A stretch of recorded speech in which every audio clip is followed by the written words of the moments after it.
well. Just giving it that little bit of extra kick of pace. Can he get out of the over with another? 16 to win off 13. Jones delivers. Cammy hits it up. Charlie Tier goes back and juggles and holds on.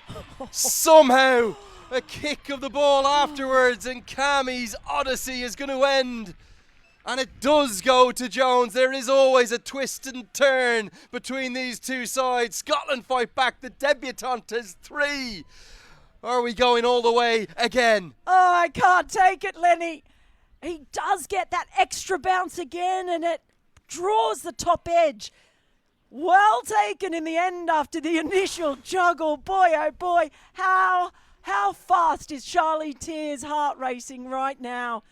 Oh, Sompal Kami, it's been a wonderful innings from him. Can't see at home.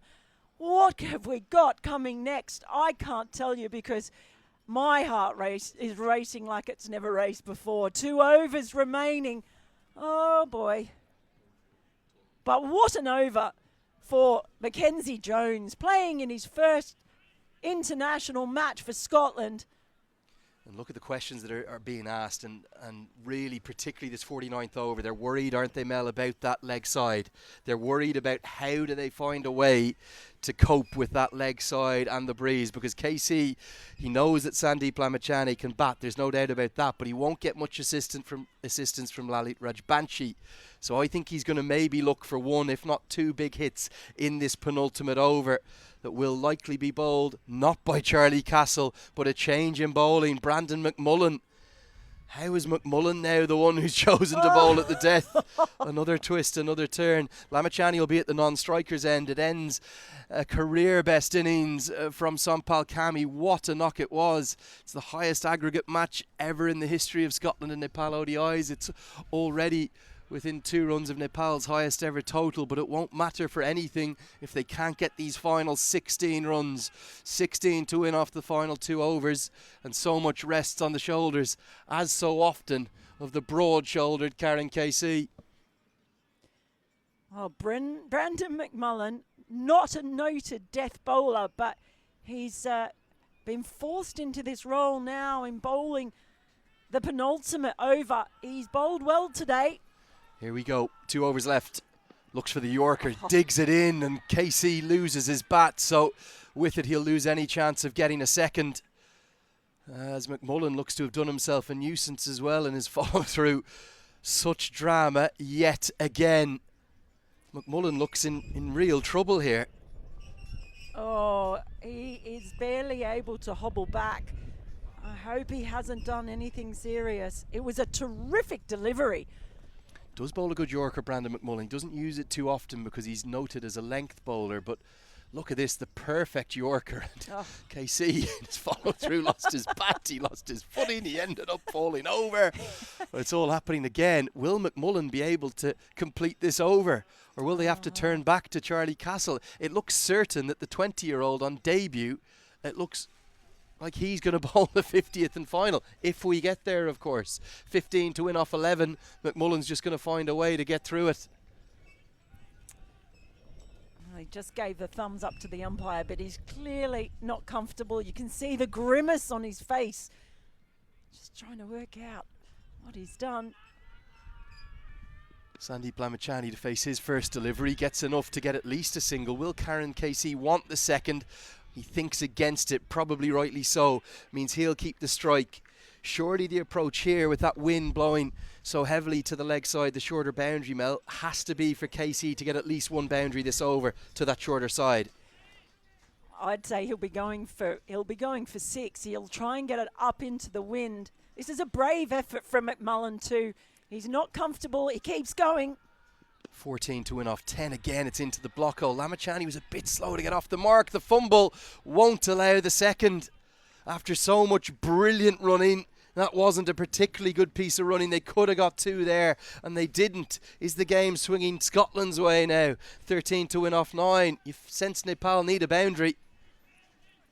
Well, they do need one. And again, Berrington just taking his time here, calming things down. You can see that he knows that McMullen has just bowled those Yorkers really well. Now he's got Lamachani to bowl at. It's so tight, this game, Lenny. I can't pick it. 13 to win off 9. Don't rule out the super over. 12 off 9 would send us off to that in the gathering gloom. Doesn't deliver it. I think he's just lost his footing as opposed to anything else. The Nepal fans and the Scottish fans, everyone on their feet. It's freezing cold still, isn't it? Bitterly cold. Who's it going to be, Mel? No, I can't pick it. You don't put this on me. I cannot pick it, Lenny. It's just, God, just cardiac kids. Mel's calling the super over. Full toss, smoke down towards long off. Who fields cleanly will be just the single. Lamachani gets KC on strike, maybe not the worst result. Surely KC is thinking a boundary, one of these two deliveries. Has to be. Can he get it up into the wind? Do we find another Yorker out of Brandon McMullen? He knocked him off his feet before. Hits it towards long on, hits it wide of long on, does get the boundary. And Karen KC is at it again. It's 8 to win. There's 7 balls to do it. Scotland, Nepal, there's something in the water between these two. I went for the Yorker. Maybe didn't get it quite as full this time, but it's played beautifully by the broad-shouldered Karen Casey. Is he going to be the hero for the second time in a week for Nepal? Might have to share the honours with a few others. 8 to win off 7. KC on strike. Gets an inside edge. I think he'll just want the single. He wants the strike. He wants to do it his way. He wants to get them home again. He'd like to do it, not going to the final ball. Here's the shot down the ground. The long on fielder, Mel, was wide because of the wind. And that big pocket down there in the corner, it's almost impossible to defend. With just 6 deliveries left, it's 317 for 8. Nepal needs 7 to win. The most extraordinary comeback you'd maybe ever witness. Aside from the one 6 days ago, Lenny. It really is something else. And what I love to see is this belief that the Nepal side has in their ability with the bat.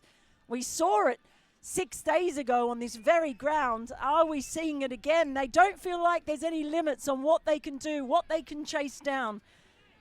And it's a new belief, Mel, isn't it? It is. Instilled by Stuart Law, the calmness.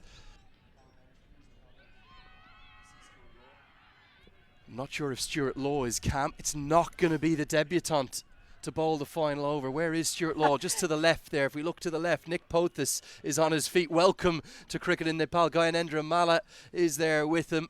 And then Stuart Law's hiding in behind the Nepal flag, talking to the vice captain. Stuart Law's just saying to Nick Pothis, yeah, this is how it usually goes, mate, with the cardiac kids. It's going to be Safi and Sharif. Who will it be? Sharif or KC? Chipped up in the air.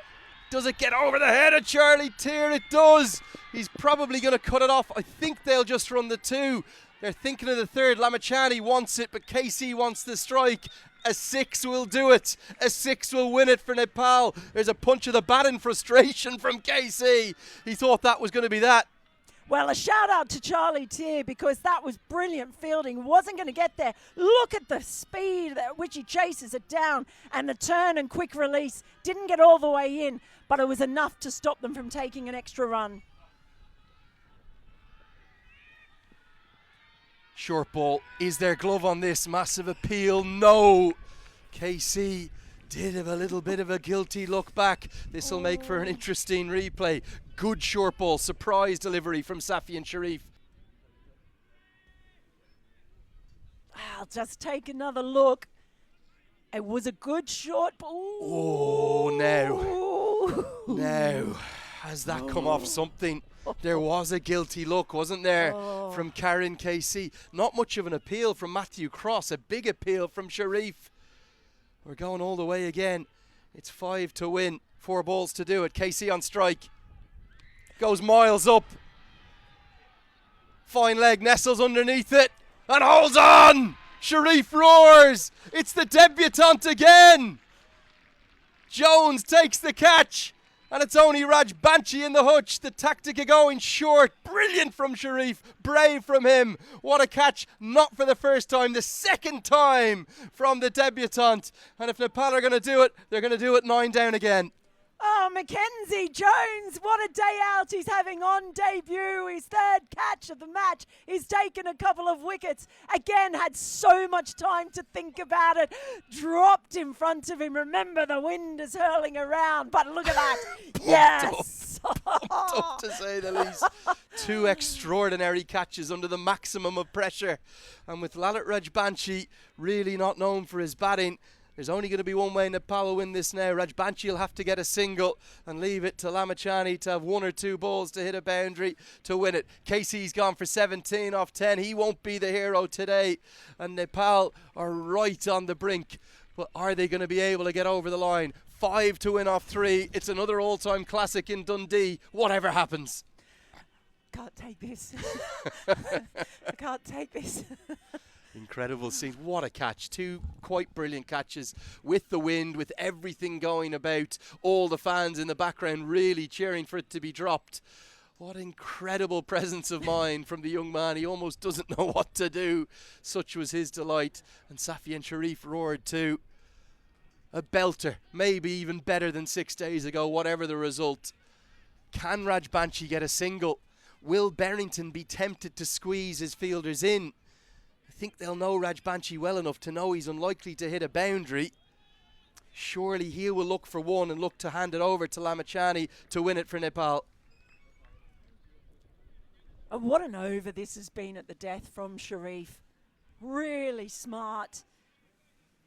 The experience and the calm, and the calmest man out there looks like Richie Berrington. I don't know how he does it. Nobody's on the single, really. Can Rajbanshi get one to give Lamachani the strike? Here we go. It's the Yorker. They're going to run it anyway, and they'll get the bye. Whoa. I think Matthew Cross got caught in 2 minds, whether to throw at the stumps or whether to get it back to Sharif. A great call from Sandeep Lamachani. Brilliant presence of mind from him. And he's got the chance to be the winning hero now. Well, he had the glove on. He was in 2 minds. Lamachani had set off so quickly. Oh, boy. Very good game awareness. Very, very impressive. It's going to come down to the barest of margins yet again. Whatever happens here. 323 for 6 Scotland made in the first innings, thanks to that late assault, making 120 off the final 10 overs. It's 4 to win. They've got 2 balls to do it. They could do it with 2 twos. I don't think they'll run a single. Don't think they'll leave it up to Rajbanshi. It's going to be on Lamachani's shoulders either way. Where does Sharif go? Does he bang it into the surface or does he go full? Oh, well, that's the discussion they're having right now. Richie Berrington and Safi and Sharif.